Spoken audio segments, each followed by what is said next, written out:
नमस्कार मित्रांनो, लक्ष्मीच्या पावलांनी या मालिकेच्या आजच्या भागात आपण बघूया. अद्विकला कला विचारते, तुला कशी मुलगी हवी आहे आणि कशी मुलगी आवडते. आता तो म्हणतो, धसमुसळेपणा करणारी, कपडे इकडे टाकणारी, वेंधळेपणा करणारी, व्यवस्थित न वागणारी, दरवेळेला काहीतरी गोंधळ घालणारी. पुढे काही बोलत नाही, तो शांत बसतो. कला लगेच मनातल्या मनात म्हणते, त्याला अगदी माझ्यासारखी मुलगी हवी आहे, कदाचित मी तर नाही हवी त्याला. अद्विक थोडा थांबतो आणि मग म्हणतो, अशी मुलगी मला अजिबात नको, मला परफेक्ट आणि व्यवस्थित अशी मुलगी हवी आहे. आता कलाचा चेहरा लगेच पडून जातो. कलाला असं वाटतं, एवढं काय छान वर्णन केलंय ते माझ्याबद्दलच केलंय. बाहेर नैना असं दाराला कान लावून म्हणती, ह्या बावळट कलाने दार का लावले, काही ऐकायला सुद्धा येत नाहीये मला. अद्विक म्हणतो, मला परफेक्ट आणि माझ्यासारखी अगदी जिथल्या तिथे सगळं असणारी मुलगी आवडते. हा. कला म्हणते, हो अच्छा का. आणि कला जरा तोंड वाकडं करते, म्हणजे तू माझी फिरकी घेतोय का. अद्विक म्हणतो, मी कसली फिरकी, फिरकी बिरकी काही नाही. कला म्हणते, थेट बोलला असताना तर आवडलं असतं, असं काय बोलला रे, फिरून फिरून डायरेक्ट बोलायचं की. पण काही असे ना चांदेकर, मगाशी मात्र चेहरा आहे ना अगदी बघण्यासारखा झाला होता. कला थोडी समोर जाते आणि फिरून म्हणते, चांदेकर तुला कला आवडते ना. डोकं बिकं फिरलं की काय, मला तू अजिबात आवडत नाही आणि कुठल्याच अँगलने तू आवडत नाही. अरे चांदेकर, तुला काही सगळीकडे मीच दिसते का, माझ्याबद्दल नाही बोलते मी. चांदेकर, माझ्याबद्दल कशाला विचारीन रे तुला, तेही डायरेक्ट. अरे तू डिझायनिंग टीमचा हेड आहेस, तुला कला तर आवडायलाच पाहिजे ना. आर्ट आर्ट त्याविषयी बोलले, माझ्याविषयी नाही बोलले रे. उगाच लगेच मला मध्ये घेऊ नकोस. काय रे सांग की, मी प्रश्न विचारलाय म्हटलं उत्तरही द्यायला हवं ना. बाई हो हो हो हो हो म्हणजे काय, तू ज्या कलेबद्दल विचारतीये त्या कलेबद्दलच मी हो असं म्हणालो. अरे चांदेकर, वेडा आहेस का, मी माझ्याबद्दलच तुला विचारत होते, आर्ट वगैरे काही नाही, माझ्या मनातलं तुझ्याकडून काढून घेतलं मी. नैना बाहेर उभी असती, तिला एकही शब्द ऐकायला येत नाही म्हणून तिचा अगदी धरफडा झालेला असतो. ती डायरेक्ट दार उघडते आणि म्हणते, येस आता ऐकायला येणार आहे. आणि दार उघडायच्या नादामध्ये तिच्या हातातून मोबाईल खाली पडतो आणि लगेच अद्विकला आणि कलाला दोघांनाही आवाज येतो.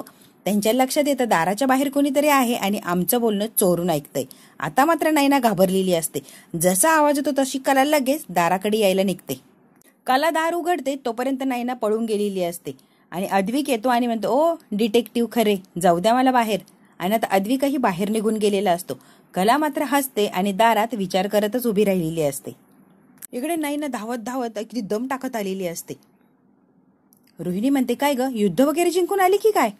मॉम इन लॉ, तसं समजलं तरी चाले ना, आज मी थोडक्यात वाचलेली आहे. त्या अद्विकने आणि कलाने मला पकडलंच होतं, बघा कशी बशी जीव वाचवला आणि इथपर्यंत पळत आली. वाव, म्हणजे तू कलाचं अद्विकचं बोलणं चोरून ऐकत होतीस. वाव, खरंच छान हा. म्हणजे तू काहीतरी मसालेदार न्यूज तर नक्कीच आणली असणार आहे, कारण तू जाणार आणि काही मसालेदार ऐकणार नाही असं होणारच नाही. सांग बरं पटकन नाही ना, तू असं अद्विक आणि कला या दोघांचं काय असं बोलणं ऐकलंय की त्याने आता धमका उडणार आहे. मॉम इन लॉ, त्याच्यासाठीच गेली होती ना मी, काहीतरी न्यूज मिळेल म्हणून. पण ती बावळट कला स्वतःच्या बेडरूमचा दरवाजा कोणी लावतं का, आतमधून दरवाजा लावून घेतला, त्यामुळे मला धडके ऐकायला आलं नाही आणि काही क्लू सुद्धा मिळाला नाही. म्हणजे नाही ना, तुला काहीही मिळालं नाही. हो ना मॉम इन लॉ, काही उपयोग झाला नाही बघा. वाटलंच होतं तू जाशील आणि काहीतरी परफेक्ट आणशील, काही नाही. तू आणि राहुल अगदी ढ म्हणजे ढ आहात, काहीही कामाचे नाही आहात तुम्ही. तू आणि तुझा नवरा काही कामाचे नाहीये, उगाच माझ्या डोक्याला टेन्शन आहे, जा आता इथून निघून जा.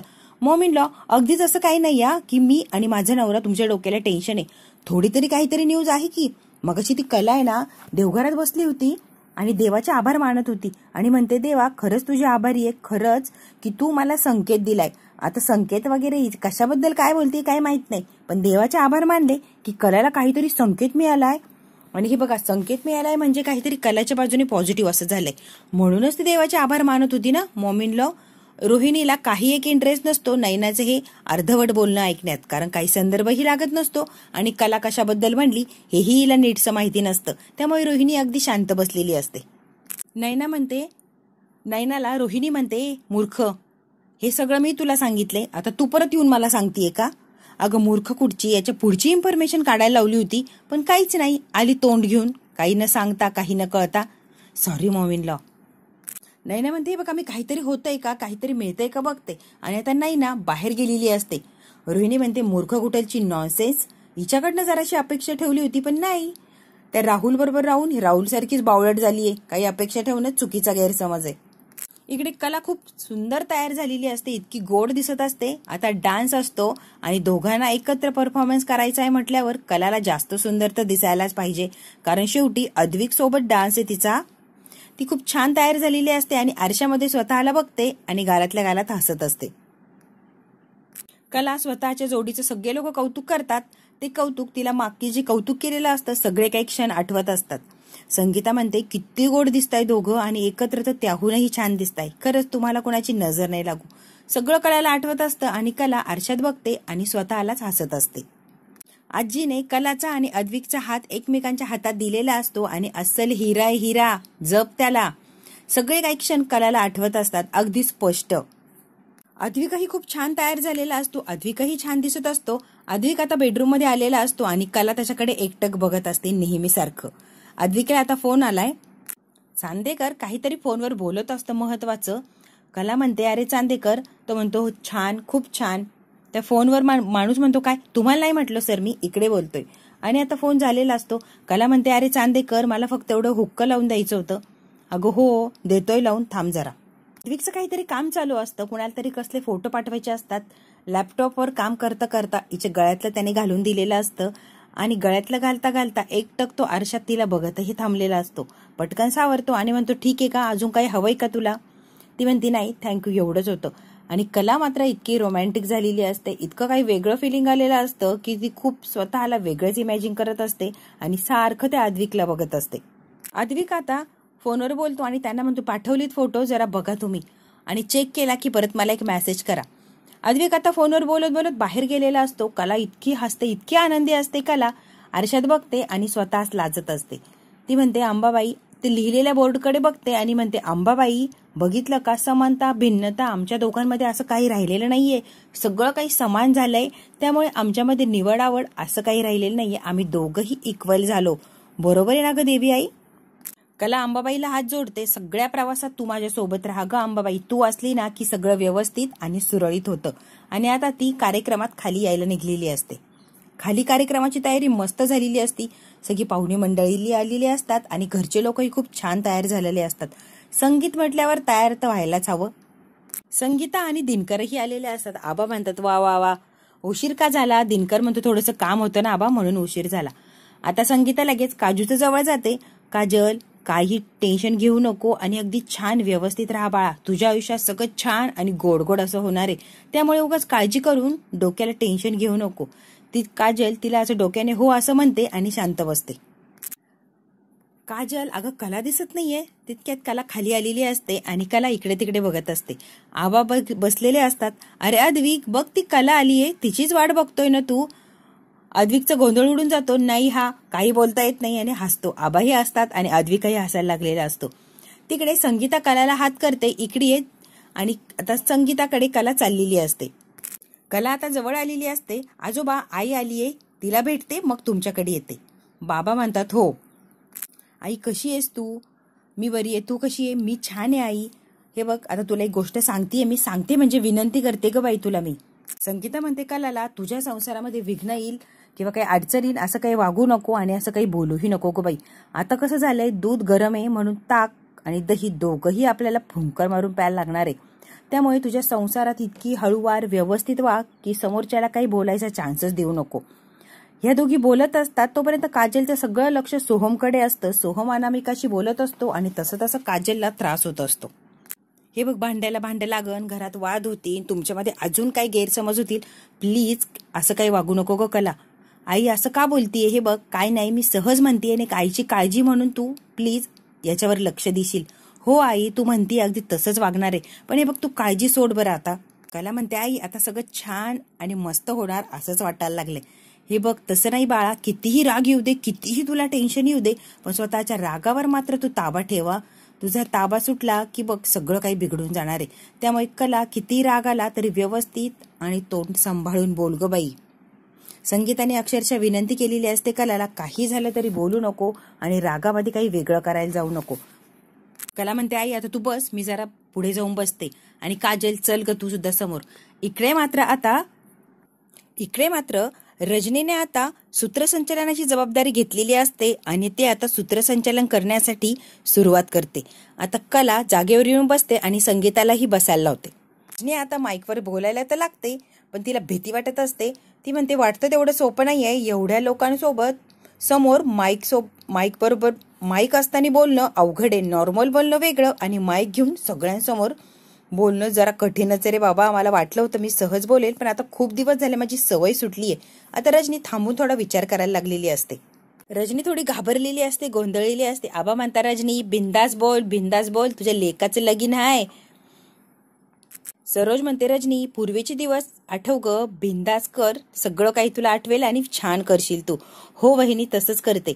आता सोहमही म्हणायला असतो आई कम ऑन कर ग, तू छान करणार आहे. सोहमही आईला चेअरअप करत असतो.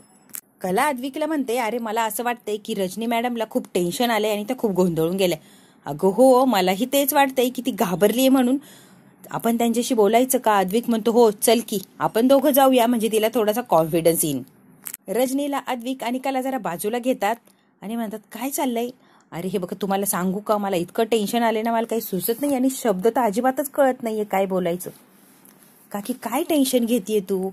कला म्हणते रजनी मॅडम तुम्ही आधी हे केलंय ना, आणि हे बघा एकदा काही शिकली नाही कला की ती कला कधीही माणूस विसरत नाही, ती कायम आपल्यामध्ये असते. थोडी आठवली आणि कॉन्फिडन्स दिला की आपण परफेक्ट करू शकतो. अद्विक म्हणतो अगं काकी तुला माहितीये का, कधीच्या नवत खरे पहिल्यांदा काहीतरी चांगलं आणि योग्य ते बोललीये आणि तिच्या पॉइंटशी मी सहमत आहे. त्यामुळे प्लीज तू अगदी कॉन्फिडन्स डगमगू देऊ नको, तू व्यवस्थित बोल, तू अगदी छान करतेयस ग आणि तू करशील मला खात्री आहे.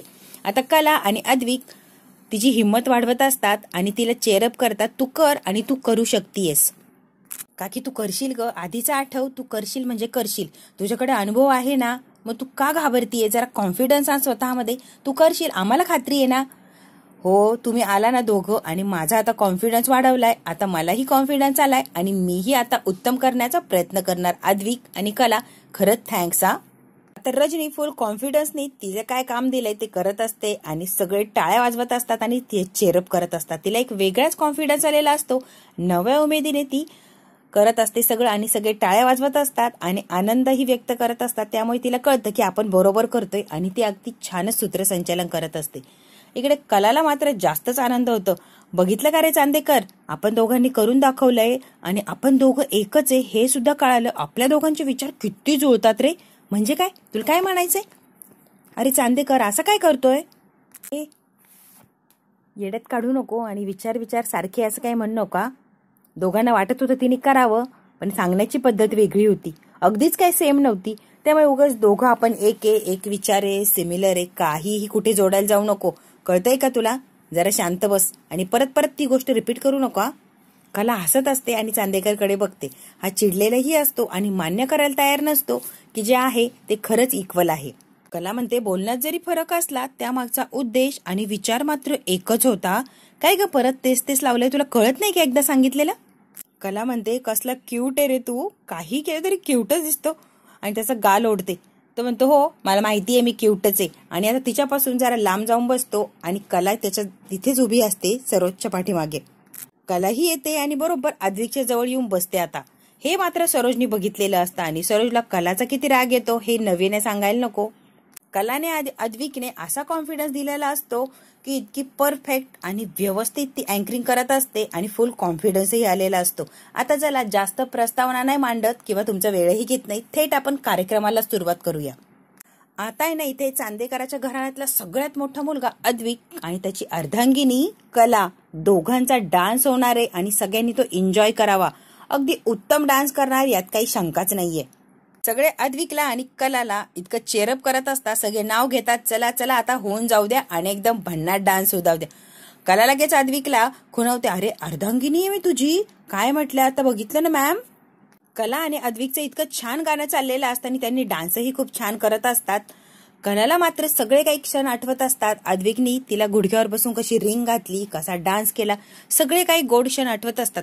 सगळे आनंदामध्ये असतात. सरोजला मात्र भयंकर राग आलेला असतो. त्यांचा डान्स बघून सगळ्यांना छान वाटत असतं, सगळे आनंदी असतात. सरोजचा चेहरा मात्र पडलेला असतो. तिला बघूच नाही असं वाटत असतं, पण अगदी समोर बसले त्यामुळे तिला बघायलाच लागतं. गाणं चालू असतं तेच कला लगेच सुखी संसाराचे स्वप्न त्या गाण्यामध्येच बघत असते आणि मध्ये मध्ये ते स्वप्नामध्ये ती हरवून जात असते. कलाचं आणि अद्विकचं गाणं एक नंबर झालेलं असतं. सगळे म्हणतात वा मस्त मस्त एक नंबर आ, कसलं भन्नाट गाणं केलंय रे. सगळे टाळ्या वाजवतात. अद्विक सगळ्यांकडे बघतो आणि परत कलाकडे बघण्यामध्ये मग्न झालेला असतो. कला आणि अद्विक एकमेकांमध्ये इतके गुंतून गेलेले असतात की आपण स्टेजवर परफॉर्मन्स करतोय हे विसरून जातात आणि एकमेकांकडे बघण्यातच मग्न झालेले असतात. सगळे टाळ्या वाजवतात तरी अद्विक काय कलाला सोडत नाही आणि कलाही त्याच्या जवळ असते, ती काय लांब जात नाही. हे मात्र सरोजला बघवत नाही आणि तिला खूप राग आलेला असतो. सगळे अद्विकला चेअरअप करतात, छान झालंय म्हणतात, पण अद्विक काय कलेचा हात सोडत नसतो. हा भाग इथेच संपतो. पुढच्या भागात काय होणार आहे आपण थोडक्यात बघूया. लग्नातलं सगळं काम करून कलेचं कंबर दुखत असते म्हणून त्याला जरा मलम लावायचा असतो. अद्विक स्वतःच्या हाताने कलेच्या कमरेला मलम लावून देतो आणि म्हणतो काय ग, तुला हे लग्नातली कामं झेपत नाही ना, मग नसता उद्योग कोणी सांगितला, सांग की मला झेपत नाहीये म्हणून दुसरं कोणीतरी करेल. ए अद्विक, सगळी कामं व्यवस्थित करणारे मी आणि बघ सगळी कामं व्यवस्थित करून दाखवली की तूच म्हणशील वा वा वा कला कसले सुपर कामं करून दाखवले. हे मी असं म्हणणारच नाहीये. मी कोण आहे तुला माहिती आहे ना. अद्विक म्हणतो मी द ग्रेट चांदेकर आहे. मी कधीच म्हणणार नाही की तू काम व्यवस्थित केलंय किंवा परफेक्ट केलंय. ती म्हणते मी सुद्धा करूनच दाखवणार याला. आता कला खाली येते आणि आबांना म्हणते माझी थोडीशी कंबर दुखतीये. आबा म्हणतात ते काही असू दे, हळदीच्या कार्यक्रमाची जबाबदारी तू घ्यायची आहे म्हणजे तूच घ्यायची आणि व्यवस्थित पार पाडायची आहे. कला कळतंय का तुला.